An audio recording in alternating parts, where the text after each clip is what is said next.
Tenho alegria de ser mãe e também de ser avó. E aí, como não confundir papel de mãe com papel de avó?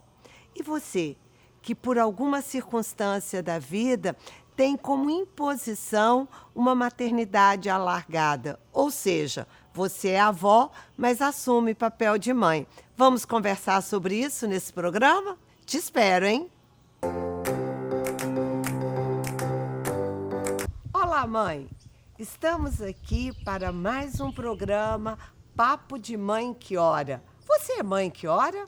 Se não é, é o momento de vir fazer parte dessa tribo. E hoje nós vamos estar discutindo um assunto que eu acho muito legal, porque eu sou avó. Eu sou avó de 5 netos. Eu tenho 18 anos, 13 anos, 10 anos, 8 anos e de 2 anos. Estou passando todas as fases. E eu acho que é importante um assunto, porque o mundo mudou, o papel de avó mudou e a gente precisa de conversar sobre isso. Tânia, você acha que é a mesma coisa? Ser avó hoje, você também que é avó, ser avó hoje é a mesma coisa da sua mãe? Com certeza não, né? Assim, dentre os papéis parentais, o de avó é que mais mudou. E a gente não tem um exemplo a seguir, né? Nós somos a nova geração de avós, né? Eu sei que os avós hoje estão em plena forma, né? Eu ainda não desisti de viver a minha vida. Estão trabalhando, tem vida social, tem muitas ocupações, né? Então ele não tem aquela exclusividade que tinha os avós antigamente, né? Que aposentavam, ficavam em casa. O mundo mudou, gente. E eu vejo, eu que sou avó, né? Minha neta tem apenas 7 meses, a minha filha não sabe o que ela pode contar comigo, porque ela sabe que eu não sou, eu não tenho o mesmo papel que a avó dela. E eu também, eu não sei o que, eu ainda estou assim descobrindo o que eu posso, o que eu não posso fazer, o que eu devo fazer, sabe? Então eu estou tirando isso de dentro de mim, eu estou sendo assim, muito autêntica, sabe? Às vezes me questiono e tal, mas estou levando.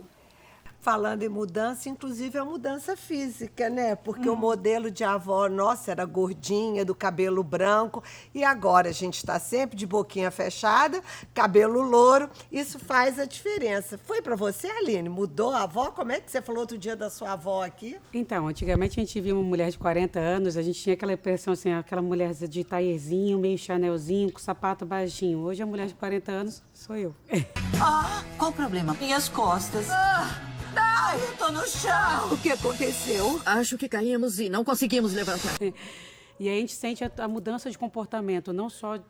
As mulheres hoje têm um comportamento diferente. O que eu acho interessante e importante é que a avó, ela tem que ser, eu falo que é a raiz total. Eu falo que quem tem uma avó presente, ela se sente um porto seguro. Então, eu tive uma avó muito presente, a minha mãe é uma avó muito presente, a minha sogra é uma avó muito presente, e eu acho que é um equilíbrio.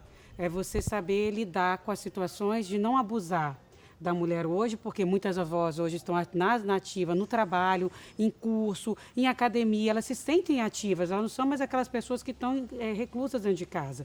E hoje a gente sente isso, que a mulher ela está no mundo, ela quer viajar, ela quer ter a liberdade dela também. Não impede de quando eu preciso usar a minha mãe, eu faço um pedido. Eu primeiro chego a ela e falo, mãe, você pode? Dona Gilda, você pode? E nisso você vai fazendo tudo, eu acho que é uma questão de equilíbrio para que a gente possa conviver bem nessa nova geração, né? É o respeito, né? Isso. Camila, como que você vê, né, esse novo papel?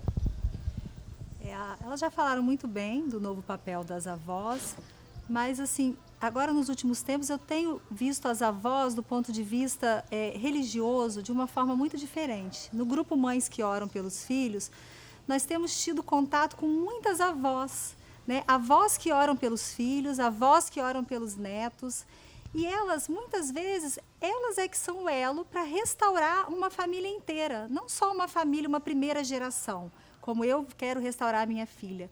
Elas estão restaurando pelo menos 2 gerações. Muitas delas não tinham esse contato, essa intimidade com Deus antes e não julgaram isso tarde demais. Agora que são avós, elas se aproximaram e elas estão sendo canal de graça para toda a sua família, para os seus filhos, noras, genros. E uma outra coisa que também tem feito muita diferença para mim em relação às avós é que também na igreja e no movimento eu aprendi a rezar pelos meus futuros netos, pelos meus futuros genros, pelas minhas futuras noras. Mesmo as minhas filhas sendo crianças, desde que elas nasceram, eu já entrego a vida delas a Deus, para que no momento futuro os meus netos possam ter boas avós também, as minhas filhas possam ter boas noras, uma boa relação com a sogra, que vai influir completamente na vida dos meus futuros netos, eles terem boas avós. E é isso que eu desejo para eles. Eu não tive convívio com os meus avós, infelizmente faleceram muito cedo, mas eu tenho toda a graça de ter uma sogra maravilhosa, espiritualizada, uma mãe também. E eu sinto isso até um reforço quando eu vou interceder pelas minhas filhas. Porque a avó é a segunda mãe, né? É a minha mãe, a mãe do meu esposo. Então, quando eu me pego com um problema com uma filha doente e que eu, como vou usar a minha autoridade de mãe para interceder junto a Deus pela minha filha, eu sinto o reforço da minha sogra e da minha mãe fortalecendo essa intercessão. Porque eu sei que as orações delas chegam a Deus junto com as minhas, pela minha família e pelas minhas filhas. Então, eu acho que a avó, felizes aqueles que as têm. Logo que as aulas acabem, eu mando ele para aí. Beijos, Antonica. Ai, que bom! Meu neto está para chegar. E elas têm toda uma influência, mesmo que não seja presencial, aquelas que trabalham, mas pode ser à distância, pela oração e por tantas outras funções maravilhosas na vida da família. Camila, você me fez lembrar uma coisa muito importante, porque quando a gente é mãe, a gente tem uma ânsia muito grande de vencer e até, às vezes, desconhece Deus. Sim. E eu vejo que com os meus netos, eu já tinha tido um processo de conversão muito grande. E isso ajudou muito para que eu pudesse dar aos meus netos a formação religiosa.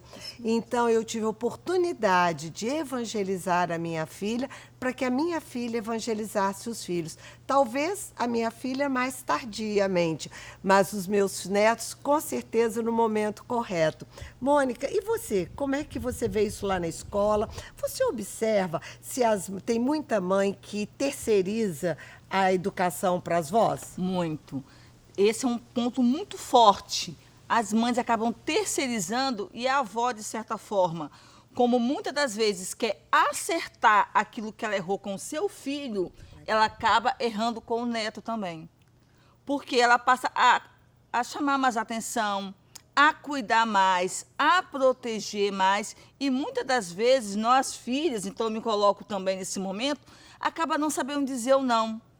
E aí você cria naquele embate. A minha mãe falou não e eu tenho que falar sim. Ou eu tenho que falar sim e a minha avó falou não.